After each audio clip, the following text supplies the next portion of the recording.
Yo, was Dirk soft before 2011? Hold on. Dirk used to come through dunking on niggas. That was a narrative. Dirk used to be soft. Was he? No, well, no, I don't dispel the narrative. So. Yeah, I'm saying I don't actually know. I don't think he actually was soft. I think what the narrative was because it was the hair. It was the hair. It was doing all this and all that stuff. Who are the European players who having hair and shooting jump shots were soft? Actually, were soft. Yeah, but like have you seen that were soft that let the narrative begin? If that makes sense. Tony Kukoc and them when he played. Tony Kukoc wasn't soft. No, I know, but they said that the Dream Team said that in '92 when he played with where did he play, Damien? Croatia. He went to Croatia. They said that about him. That's why Jordan went after him because they thought he was soft. But then after the game, that's not why they went after him. Well, no. Well, they said that this is the dude supposed to be this, and this. So they went after him over the course of the game. Mm-hmm. But then they said after they played him, he wasn't soft at all. They went after him for Pippen's money. Right.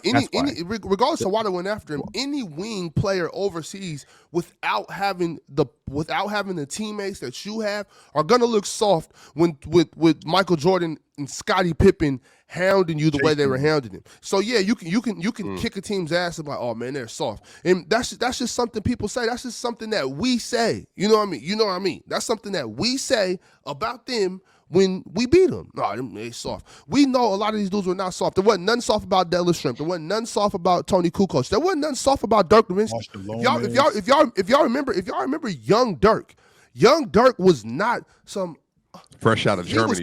He was coming through the lane, two hands dunking the basketball. Fresh out of Berlin Wall, Dirk. Right. Yeah, was no one soft? No, I'm sure there were, Mars. But what I'm saying is that there might have been times where Dirk might have played against a physical opponent and got pushed off the block a little bit or something like that, and they just, he's soft because of that.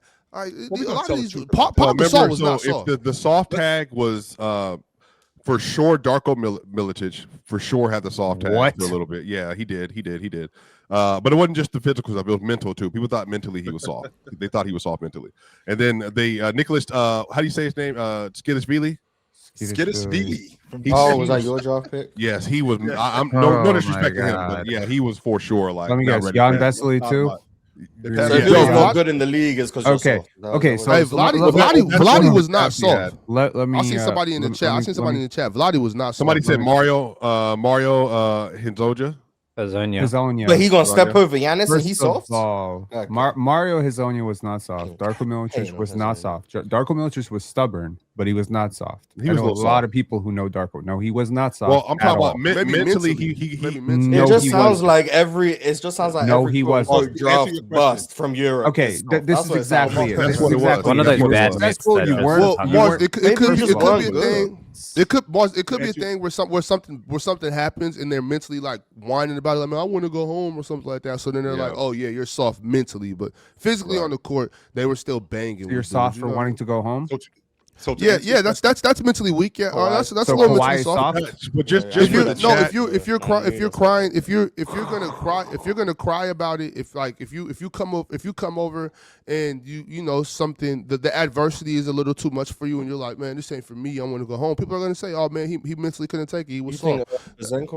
Just for the chat, just to remind people in the 2000s, if you were European, maybe so. If you were European, people thought you were soft. If you were a white with like people thought you were soft, like remember even Nash had that for a little bit. Stigma. Nash had a stigma. Yeah, it was just a stigma about like how you played. Like it was considered, and Ox, you can speak to we're the same age. Like so, if you have a different opinion, obviously, you had Kobe, T-Mac, Vince, Shaq, Duncan, Garnett. Like it was seen as like this is our league. These foreigners, Europeans, stuff, white boys come into this league. They're doing, Manu's doing. All this other stuff.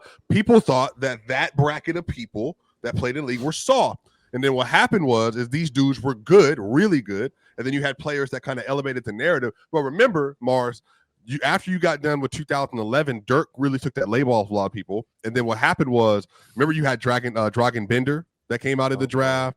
You had Kristaps Porzingis that happened right after that, and that's why part of Stephen A. Smith was going crazy. This isn't going back to where this originated from. To answer your question, Mars.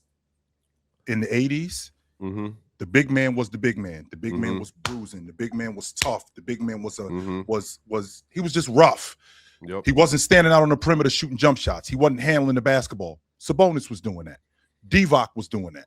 Not only was Divac doing that, Tony Kukoc was doing that. So that was the European tag. Oh, these dudes is soft. These dudes don't want to play in the post. These dudes don't want to bang. That was the net. That was the tag on them, right? So then guys like Dino Raja, who was an awesome skill set guy who played for the Boston Celtics, went back overseas. The reason why he went back overseas is because he's soft. Dino Raja was not soft. Dino Raja was a ridiculously skilled big man who was tough as nails, absolutely. And then the influx of the Euro coming in, because we still are living in the big man era, the influx of the Euro coming in, these guys are 6'10", 6'9", 6'11", and they're playing on the perimeter. These dudes are soft, not realizing that just because I have a different skill set than the big man that's playing today does not mean that I'm soft. And that's where the tag of the Euro being soft, and it just kind of generated and it kind of escalated from that. Sam Perkins was not soft. Antonio McDyess was not soft. There's plenty of African American, athletes that took jump shots. That's I don't think but that Pin, makes you know how that works though, Pin. So we're not saying that they were soft, but you know how, and that's why I said I do know it. Pin, I do know it because I lived through it, and I remember right, exactly. So you don't have to be soft for brothers to call you soft. Like I get it. I get it. But what I'm saying is, it was always wrong when it was happening, right? I think there are plenty of players that you just referenced that are actually soft or were deemed soft at the time when we're kind of writing over it.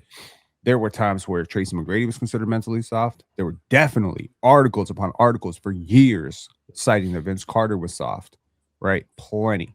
Okay. Tim Duncan too. Tim Duncan, boring, soft. Kevin Garnett, get your ass in the post. Why are you fading away shooting jump shots? I think that this notion that European players, especially European players who don't come from like super developed countries, being soft is weird as hell to me. I don't know why. I know. I don't know why. Why is it weird? Okay, no, because I think you're stuck on. Let me put into. No, Pin. But I do think in this instance though, you're a little stuck on reality. We are like hypothetical. We don't actually disagree with you. No, I know. Okay. We don't actually disagree with you. I think what you're missing is like this was the optics of what was happening. So like people didn't actually think this is okay. It's just or okay or whatever. But again, you got to remember the league was a African American black league, and then you got the influx of foreign talent.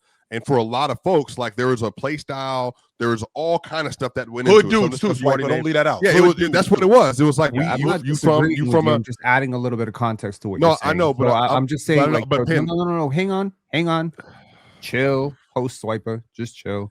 Let me land my plane. Okay, I don't think that it is necessarily accurate to broad brush all of the world with one brush. So Manu Ginobili played in Europe, but he's from Argentina. There's a lot of guys that came over from France, from Czech, from Russia, from whatever. I don't think that these players are all growing up in the same systems. Yes, I can still hear you sighing very loudly. Yeah. So anyways, I will say this very quickly. With everything that went on in the ex-Yugoslavian countries in the 90s, believe me, playing basketball during that time, it was not easy. And I remember a player who came up in the 90s and was eventually drafted in 2000s. He was in the youth leagues, and he was drafted by the New York Knicks. Never ended up actually playing in the NBA, but he was not soft. And he once told me, he's like, we would hear sirens when the bombs were going down, and we were dribbling basketballs and doing basketball drills. And we knew that the gym was like one of the safest places to be, because we knew that the Americans were not going to drop bombs on the gym, because they knew that's where the American athletes were being trained. The NBA players were being trained. So to put into perspective, like to have hospitals and factories being bombed like literally 2 blocks away from you, and you're still playing basketball, you can't be soft. You know what I mean? And Drazen Petrovic was not soft. Tony Kukoc, to each their own, whatever, right? There are plenty of players from Europe that came over that weren't soft. And I don't think Arvydas Sabonis was soft. And if you listen to Rasheed Wallace talk about Arvydas Sabonis and that towel throwing incident and the locker room fight that almost ensued afterwards, you will realize that Arvydas was not at all soft. So I don't think that, guys like Luka. Speak on Vlade too, because a lot of people have that misconstrued. I don't think Vlade was soft at all, even when he was playing with the Hornets and the Lakers. I don't think Vlade and Pedro were soft at all. they had some bad habits off the court that I will not share on a public podcast that I wish they didn't have. But like ultimately, like I don't think they were soft. They were a little bit finesse, as in like they didn't invite contact to the level. Like I think Dražen Petrovic. That's where the soft tag comes in. Hey, though, Frank, man. you're kind of an idiot in the chat. I'm Yes, not gonna lie to you, bro. Like a big one. Yes, sir. Damn, That's what Frank. That's what because I think people because they don't listen well. I think we're talking about narratives that were not true, but why they applied to people. Right. That's Right. I think Right. people are missing, like, this is reality of what was actually happening. But Because to your point, but why because is to your it point, Ben, okay, right? Swiper? Like, and I'm not even saying that you're justifying it. I'm just saying like let's be accurate about why it was wrong. It was wrong because it was ignorant. It was wrong because we were it's othering basketball. people. No, Yeah, we it's were basketball. That's the way othering it people. It was xenophobic. If nothing No, else, but I think they are coming to take our jobs. Pin, Sounds the a issue little is you're bit getting like you're no, build but a I think wall, you're you know what I mean? going to war and bombs. Basketball is a different. It's when you play Respectfully, basketball on a floor. y'all went to war and bombs. What you said? What? I said respectfully, y'all went to war and bombs. Y'all went to war and bombs. Just keep going, Yeah, America. All right, yeah, Pin, just for real. I think some of this is you get so wrapped up in like what shouldn't happen, and I think we are simply talking about what actually was going on, even if we didn't agree with it. So I think it obviously was xenophobia. So it's not even a conversation of whether it is or not. I think the issue is that this is the reality. It was also the reality as of a few weeks ago, years ago. Just like how people talk about Jokic, how people talked about like you couldn't have a best player in the world who like didn't play this way, look this way. There's still people who think Euros are soft. There's still that's just the way it works. It is xenophobia. But I think but I think the issue is that people are, when they get so tied in on like something being wrong, but then you're just missing the context of, well, it's not about something if it's wrong or not. This is just the way people think. Like this is why these narratives existed. Go ahead, Damien. No, I was just gonna say, like, to Chill's point, like, it still exists in some circles as well, depending on the situation. Like, I just did a piece on Igor in Brooklyn, who basically openly admitted that he's struggling to adapt to life in New York, coming from Utah, coming from Europe. And after speaking to some people in Brooklyn, it's like, yeah, this guy's really struggling. Is he built for the NBA? And he's just a kid, man. Like, he's just a teenager. Right. But those things still exist in some small circles, depending on the situation and players' background. So I think hasn't fully gone away. Like, we still hear it. All the time.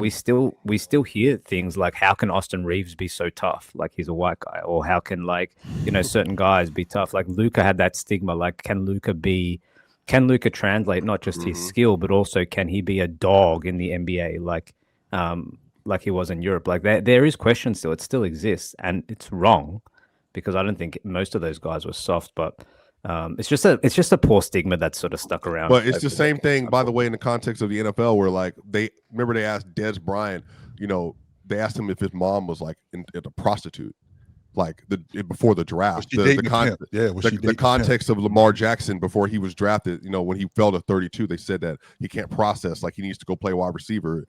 It's just the way sports has narratives and has stereotypes. And so the issue is like most of those things are untrue. It's a white collar bias. Let's call it what it is. Okay. The vast majority of people who own sports teams have, very cushy backgrounds. Okay. They're not coming from the inner city. A lot of people, most people prior to, podcasting exploding and, maybe more diverse people getting into the coverage of the NBA has largely been a college educated, suburban kind of game, right? Like you look at the media room in the 1970s. How do you think they see the game? Now, you may see it as a compliment to call a player, hardened or soft. But there's like an old dude out there with his little beat grunt, pen and paper, writing down notes at a media scrum right now that thinks if you didn't come from the hood, you're not tough enough to play in the NBA. He thinks if your dad isn't in prison or, your mom wasn't on crack cocaine, that you're not tough, that you haven't seen enough of hard life. So when they see a guy like Austin Reeves or some shit, or they see some guy from Europe, from France, from Italy, whatever, they're like, oh, that guy is soft. Not regarding the fact that slums exist in France, man. Yes, they do. Yes, they a lot. And to bring it back to what you were talking about, Penn, Evan Mobley in this particular situation, kinda when he was first coming into the league, I thought that he played more like a Euro. But had some qualities. What is like playing like a Euro mean? Just your skill playing on the perimeter. Yes, he had a lot more skill set than other guys did. Like he was more of a face-up guy. He looked like he could shoot the basketball. He looked like he could put the ball on the floor. So with that being said, he looked like he could be more of a finesse big. But because of what I seen from him as a defender, I wanted him to be more Malone, and instead of accepting that he was probably more Chris Bosh. He was probably more of a finesse big. That doesn't mean that he's soft, even though he does have some soft tendencies. That doesn't mean that he is soft, but I was expecting him to be something different than what he was. Now, this conversation got started with us talking about Mobley, and then it kind of pivoted to Euros being soft. Yeah, it went from a lack of physicality on the Cavaliers to this well, kind of we go around the world in our segments. That happens when you got 6 of us up here and we're talking. Good. I think this is still a good conversation to have, and also to that point though, it's a mental thing too, and I don't think that matters on where you're from. There's mentally soft and tough people from all walks of life. That doesn't too much matter. At some point, Ox, as a ball player, as my best friend, for example, he played in the NBA. His name's Roderick Rhodes. We went at it the first time we went at it. When I tell you that he kicked my ass, he was better than me. But my mentality was the next time I see him, that can't happen again. Right. Even if he did outplay me. That's not happening again. You're not just going to kick my ass. That's what I think about when I think about. I mean, Peyton Manning, the Manning family from money, they were dogs. So I mean, you can come from money and be a dog. It ain't got nothing to do with it. It's the panel. Religion get built on cam. Where the check throw smoke and the hoes go ham. You ain't never seen hoops out here did raw. Every take got weight, every night we drop. This that barbershop. Courtside, worldwide tone. Welcome to the only show that really feel like numbers jumping like the score.